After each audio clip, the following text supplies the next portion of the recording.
जो रहीम उत्तम प्रकृति का करी सकत कुसंग, चंदन विष व्यापत नहीं लिपटे रहत भुजंग।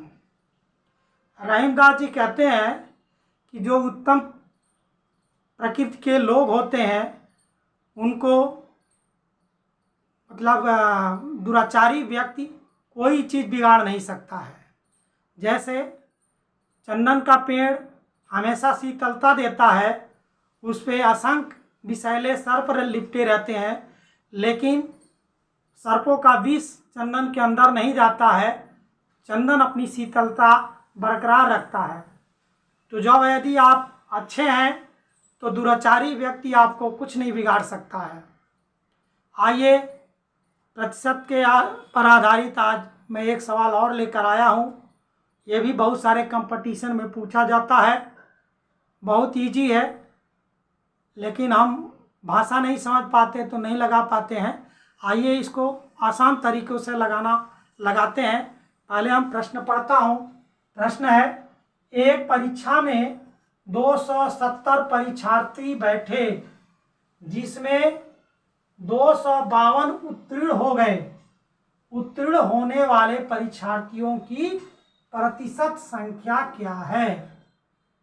यानी 270 बच्चे बैठे थे, लेकिन उसमें से 252 ही पास हुए। तो जो पास हुए उसकी प्रतिशत संख्या मालूम करना है आपको। यही हमारा प्रश्न है। तो हम उत्तीर्ण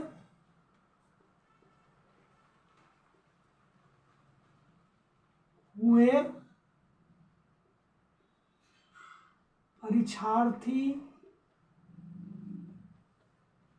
परीक्षार्थियों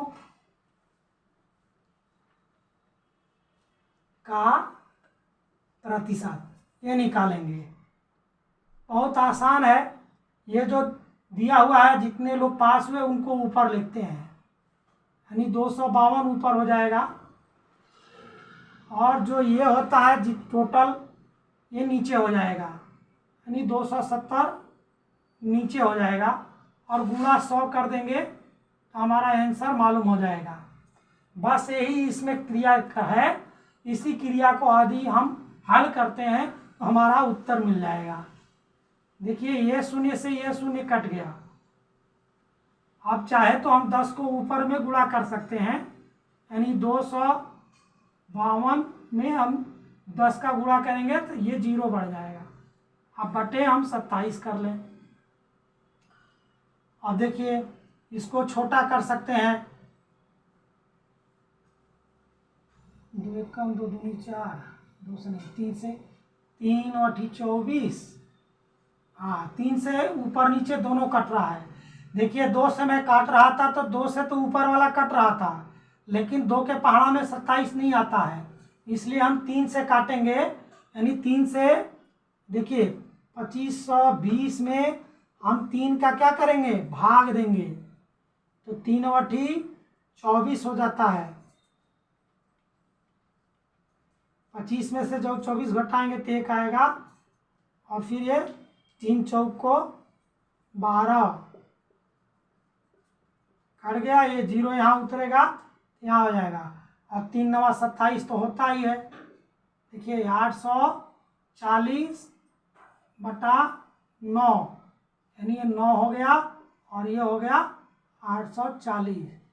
फिर से अभी देखते हैं, कटता है 3 से। हाँ, 3 से फिर से कटेगा। देखिए, 3 से फिर इसको काटेंगे, 840 को 3 से काटेंगे, यानी 3 से भाग देंगे तो 3 दूना 6 हो गया, 8 में से 6 जाएगा 2, 24 हो जाएगा। 3 बटी 24 कट गया, ये आ गया। ठीक है, ये हो गया। तो ये आ गया 280, और ये 3 तिरिका 9, 3 हो गया, अर्थात ये आ गया 280 बटा 3।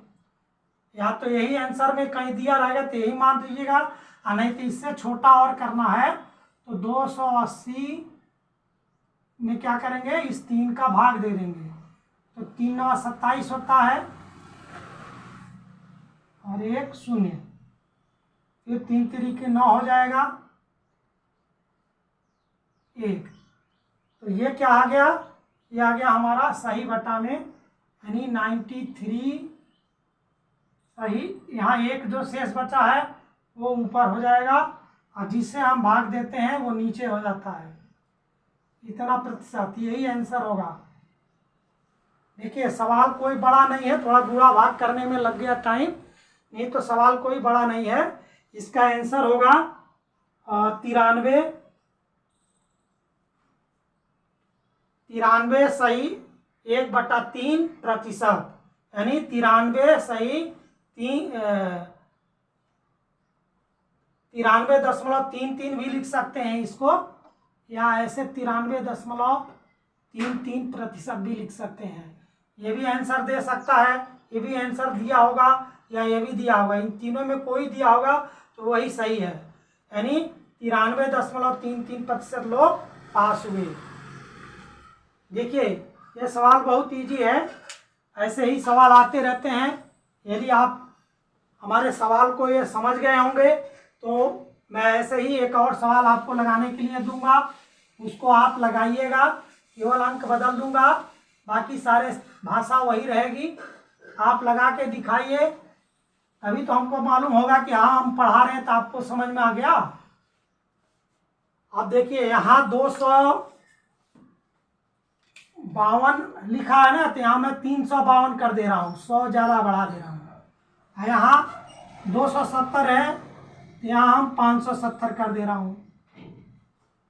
570 परीक्षार्थी बैठे थे जिसमें 352 उत्तीर्ण किए हो गए। उत्तीर्ण होने वाले परीक्षार्थियों की प्रतिशत संख्या क्या है, ये आपको ज्ञात करके हमारे कमेंट बॉक्स में बताना है।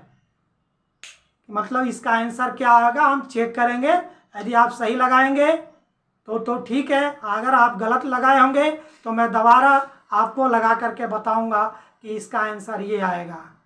यदि हमारा पढ़ाया हुआ आपको समझ में आए तो इसको लाइक करिए, सब्सक्राइब करिए और कमेंट करिए कि हमारी भाषा शैली ठीक है, हम सही से पढ़ा रहे हैं नहीं पढ़ा रहे हैं, ये भी आप कमेंट बॉक्स में लिखिए, तो हम आगे सुधार करेंगे। धन्यवाद।